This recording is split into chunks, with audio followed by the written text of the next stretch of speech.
አርእስተ ዜና የደቡብ ክልል ልዩ ኃይል ለሀገራዊ ጥሪ በተጠንቀቅ ላይ እንደሚገኝ የክልሉ ፖሊስ ኮሚሽን አስታወቀ። የአማራ ክልል ምክር ቤት አቶ አገኘሁ ተሻገርን የአማራ ብሔራዊ ክልላዊ ርዕሰ መስተዳድር አድርጎ ሾመ። የኢፌዴሪ መከላከያ ሰራዊት የሁመራ ሱዳን መንገድ ጨምሮ በርካታ ቦታዎችን ተቆጣጠረ።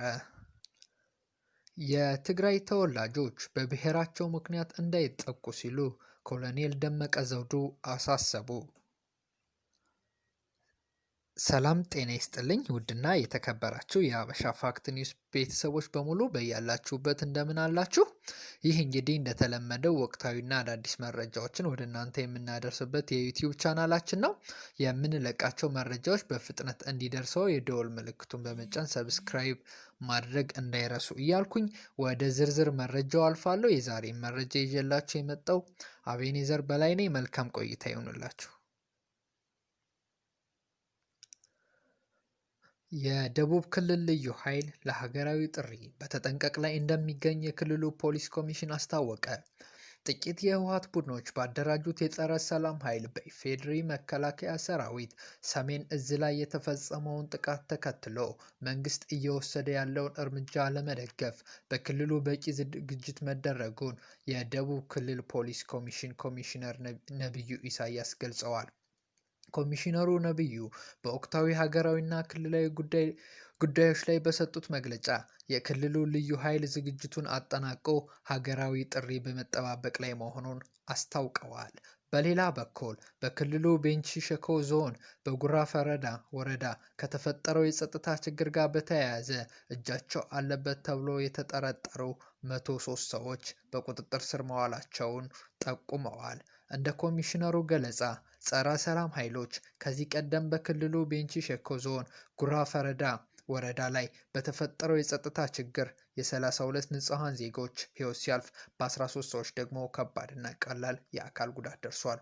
ከዚሁ ጋር በተያያዘ በቁጥጥር ስር ከዋሉት ውስጥ 11 የዞንና የወረዳ አመራሮች፣ 4 የፖሊስ አባላት፣ 6 የመንግስት ሰራተኞች እንዲሁም 5 ሰዎች ደግሞ ከክልሉ ውጭ የሆኑና የእርስ በርስ ግጭት እንዲከሰት ተልዕኮ የወሰዱ ሰዎች መሆናቸውን ኮሚሽነሩ አብራርተዋል። ባለፉት 2 ሳምንታት ብቻ በክልሉ ለሽብር ተግባር ሊውሉ የነበሩ 31 ክላሽንኮቭ፣ 4 ኋላ ቀር መሳሪያዎች እንዲሁም 7 ቱርክ ሰራሽ ሽጉጦች ከበርካታ ጥይቶች ጋር ከነተጠርጣሪዎች በቁጥጥር ስር መዋላቸውን ተናግረዋል። የእርስ በርስ እልቂት ለመፈጸም የተዘጋጁ 289 ገጀራዎች ከአርባ ምንጭ ወደ ጂንካ ከተማ በማስገባት ላይ የነበሩ 3 ግለሰቦች በቁጥጥር ስር መዋላቸውም ኮሚሽነሩ ነብዩ ጠቁመዋል። የክልሉ ህብረተሰብ ከጸጥታ ኃይሉ ጎን በመሆን በተለያዩ አካባቢዎች ግጭት ለመፍጠር የሚንቀሳቀሱ ጸረ ሰላም ኃይሎችን ነቅቶ በመጠባበቅ ሀገራዊ ኃላፊነቱን እንዲወጣም ኮሚሽነሩ ጥሪ ማቅረባቸውን ከደቡብ ክልል መንግስት ኮሚኒኬሽን ቢሮ ያገኘነው መረጃ ያመለክታል። በሌላ ዜና የአማራ ክልል ምክር ቤት አቶ አገኘሁ ተሻገርን የአማራ ብሔራዊ ክልላዊ ርዕሰ መስተዳድር አድርጎ ሾመ። ምክር ቤቱ 5ኛ ዙር 6ኛ ዓመት የሥራ ዘመን 16ኛ መደበኛ ጉባኤውን በሚያካሄድበት ወቅት አቶ ተመስገን ለፌዴራል ለከፍተኛ ኃላፊነት በመፈለጋቸውና የመልቀቂያ ደብዳቤ በማስገባታቸው ምክር ቤቱ ጥያቄያቸውን ተቀብሎ በምትካቸው ክቡር አቶ አገኘሁ ተሻገርን ርዕሰ መስተዳድር አድርጎ ሹሟል። ሁለቱ መሪዎች ክልላችን ችግር በገጠመው ጊዜ ከባድ ኃላፊነት ወስደው በመስራት ክልሉ በአራቱም ማዕዘን አንጻራዊ ሰላም የሰፈነበት እንዲሆን ትልቅ ስራ ሰርተዋል። ስለሆነም አቶ ተመስገን ጥሩነህ አሁን ሀገሪቱ ካለችበት ወቅታዊ ሁኔታ አንጻር በተሰጣቸው ተልዕኮ ምክንያት ጥያቄውን ያቀረቡት ርዕሰ መስተዳድሩ ፓርቲያቸው በተሰለፈበት ሀገርን የማዳን ስራ ላይ የሚጠበቅባቸውን ለማበርከት ስምሪቱን መቀበላቸው ለምክር ቤቱ አባላት የገለጹና ተቀባይነት ያገኘ በመሆኑ ነው አቶ አገኘሁ እርሳቸውን ተክተው ዛሬ ማለትም ጥቅምት 25 2013 ዓ.ም ጀምሮ ክልሉን በርዕሰ መስተዳድርነት እንዲያገለግሉ የተሾሙት። ከዚሁም ጋር ተያይዘው የአማራ ብልጽግና ፓርቲ ለሁሉም ከፍተኛ መሪዎች መልካም የሥራ ዘመን እንዲሆንላቸው ይመኛል።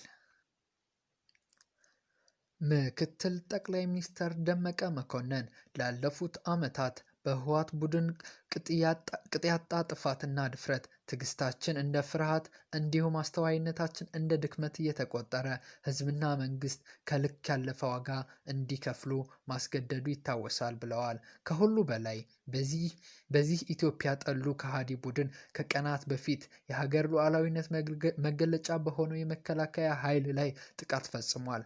በዚህ ደርዝ ባጣ ድፍረቱ የአማራ ህዝብ ለመውረር በጠገዴ ቅራንቅርና ሶሮቃ አካባቢ ያካሄደው ተደጋጋሚ ጥቃት እንዲሁም እስከ ጎንደር ለመዝለቅ ያሳየውን ንቀት፣ እምብሪትና ድፍረት እጅግ አሳፋሪ መሆኑ ልብ ይለዋል።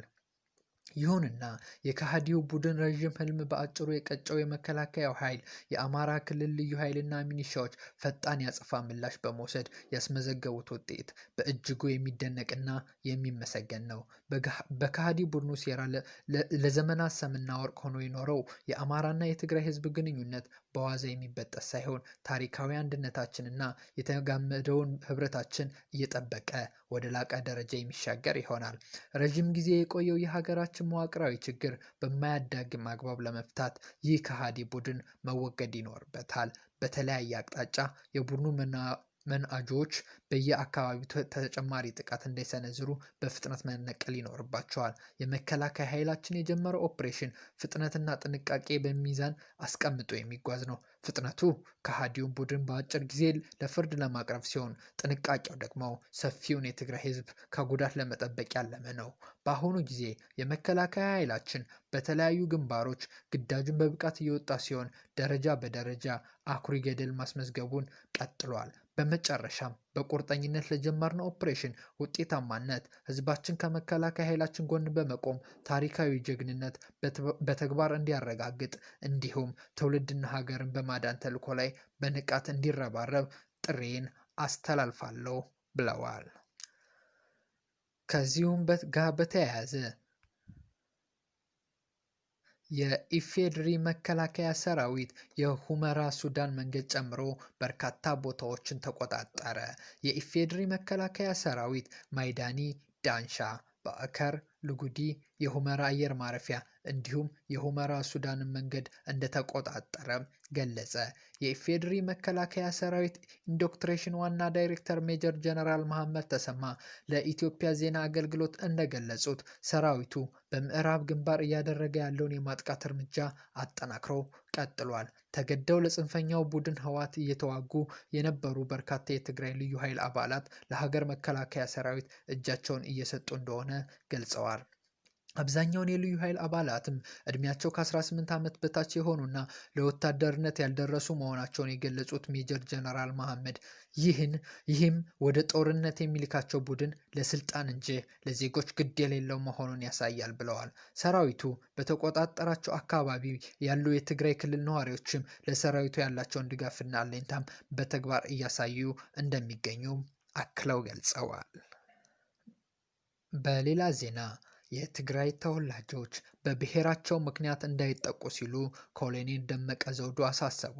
ትህነግ ወይም ህወሓት የወልቃይት ጠገዴ ህዝብ አማራ በመሆኑ ብቻ ላለፉት ዓመታት የዘር ማጥፋት ሲፈጸምበት ቆይቷል። በዘር መጠቃትን ህመም ወይም በደል የወልቃይት ጠገዴ ህዝብ በደንብ ያውቀዋል። በመሆኑም ወልቃይት ጠገዴ ውስጥ አንድም ትግራይ ተወላጅ በብሔሩ ምክንያት መጠቃት የለበትም ብለን እናምናለን ሲሉ ተደምጠዋል። ስለሆነም እኛ ከወንበዴውና ከአማራነታችን ከቅማንት ትህነግም ህወሓት ጋር እንጂ ከትግራይ ህዝብ ጋር ጸብ የለብንም ሲሉ ኮሎኔል ደመቀ ዘውዱ ተደምጠዋል።